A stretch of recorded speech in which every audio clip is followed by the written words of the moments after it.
Imaginez un Japon déchiré par la guerre, où les seigneurs s'affrontent dans une lutte sans merci pour le pouvoir.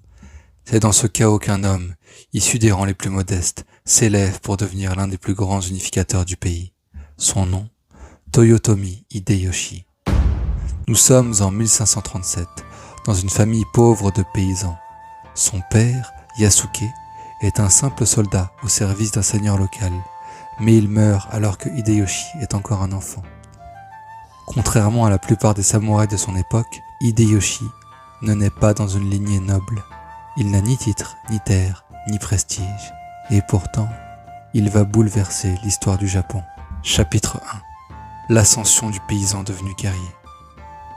Dès son plus jeune âge, Hideyoshi est animé par une ambition hors du commun. Il quitte son village natal et se met au service d'un puissant daimyo, Oda Nobunaga, un chef militaire visionnaire. Son intelligence, son habileté politique et son sens aigu de la stratégie lui permettent de gravir rapidement les échelons.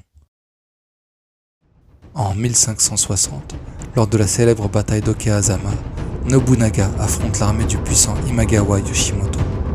En infériorité numérique, Nobunaga utilise une ruse audacieuse pour surprendre l'ennemi et remporter la victoire. Hideyoshi se distingue sur le champ de bataille, attirant ainsi l'attention de son maître. Cet homme n'est pas un simple soldat, il a du génie, gardez un œil sur lui, dit Oda Nobunaga. Et il avait raison. Au fil des ans, Hideyoshi devient l'un des généraux les plus fidèles et les plus compétents de Nobunaga. Grâce à ses talents de négociateur et de stratège, il contribue à l'expansion du clan Oda, consolidant leur domination sur le Japon. Chapitre 2. La trahison de Mitsuhide. En 1582, tout bascule.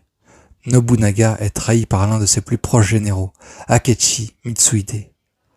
Lors de l'incident du temple Onoji, Mitsuhide attaque Nobunaga, le forçant à se suicider pour échapper à la capture. Un coup de tonnerre dans l'histoire du Japon. Quand Hideyoshi apprend la nouvelle, il est hors de lui. Mitsuhide paiera cette trahison dans son propre sang. Sans perdre une seconde, il mobilise son armée et fonce vers Kyoto. En 13 jours seulement, il retrouve et écrase Akechi Mitsuhide lors de la bataille de Yamazaki. Le traître meurt et Hideyoshi se retrouve en position de force.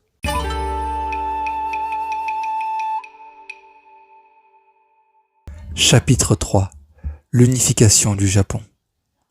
Après la mort de Nobunaga, une question brûle toutes les lèvres. Qui lui succédera? Hideyoshi élimine ses rivaux un à un, et en 1590, il accomplit l'impensable. Le Japon est unifié sous son autorité. Il impose la paix et réforme le pays, interdisant aux paysans de porter des armes et structurant la société en classes rigides. Mais Hideyoshi ne compte pas s'arrêter là. Chapitre 4. L'ambition démesurée d'Hideyoshi. Enivré par sa réussite, il décide de conquérir la Corée et la Chine. En 1592, il lance une gigantesque expédition militaire contre la Corée, mais la résistance est farouche. Les guerriers coréens et les troupes chinoises envoient ses armées dans une guerre d'usure. Les pertes sont lourdes. Affaibli et malade, Hideyoshi comprend que son rêve d'empire s'éloigne. En 1598, il est mourant. Son dernier souci, son fils, Toyotomi Hideyori. Il confie le destin de son héritier aux 5 régents qu'il a désignés, dont un certain Tokugawa Ieyasu, un homme rusé et patient. Épilogue. La fin d'une ère. Toyotomi Hideyoshi s'éteint en 1598, laissant derrière lui un Japon qu'il a unifié, mais qui reste fragile. 2 ans plus tard, en 1600, la bataille de Sekigahara change le cours de l'histoire. Tokugawa Ieyasu prend le pouvoir et fonde un shogunat qui durera plus de 250 ans. Et Hideyori, son destin sera tragique. Mais ça, c'est une autre histoire. Ainsi s'achève l'histoire de Toyotomi Hideyoshi, l'homme qui, d'un simple paysan, est devenu le maître du Japon. Son ambition et sa détermination ont marqué l'histoire, prouvant que même les plus humbles peuvent changer le destin d'une nation. Si cette histoire vous a plu, abonnez-vous pour plus de récits captivants.